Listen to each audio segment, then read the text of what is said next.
बहुत समय पहले की बात है। हिमालय की तलहटी में बसा एक छोटा सा गांव था, कालेश्वर। गांव के बाहर एक घना जंगल था, जहां सूरज ढलते भी कोई जाने की हिम्मत नहीं करता था।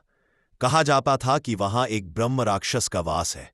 ब्रह्म राक्षस कोई साधारण राक्षस नहीं होता, वह कोई विद्वान ब्राह्मण होता है जो अपने घमंड, क्रोध या गलत कर्मों के कारण मृत्यु के बाद राक्षस योनि में जन्म लेता है।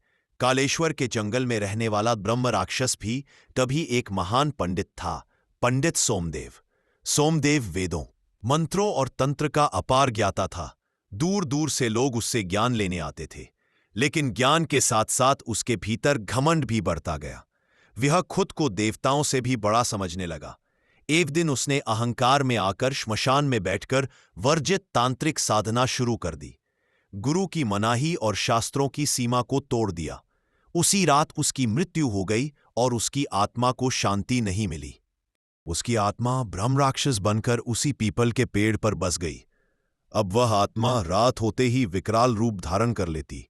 बड़े बड़े दांत, जलती हुई आंखें और गूंजती आवाज राहगीरों को डराकर वर उनसे कठिन प्रश्न पूछता। जो उत्तर न दे पाता उसे भय से पागल कर देता।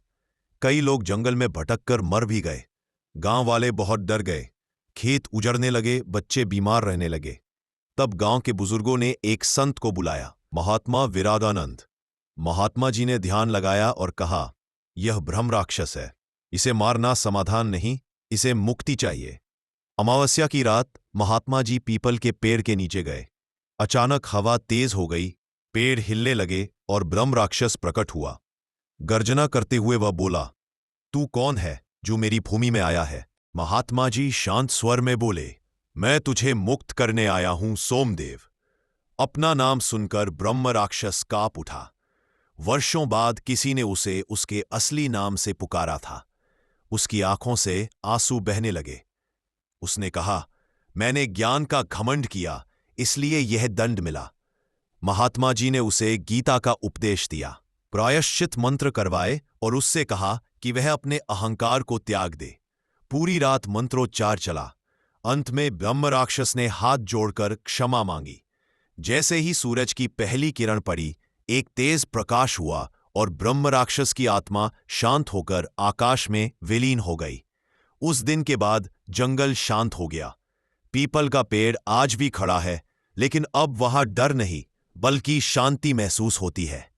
गांव के लोग अब उस स्थान पर दीपक जलाने लगे। हर अमावस्या को वहां भजन कीर्तन होता। बच्चों को सिखाया जाने लगा कि ज्ञान तभी पवित्र है जब उसमें विनम्रता हो।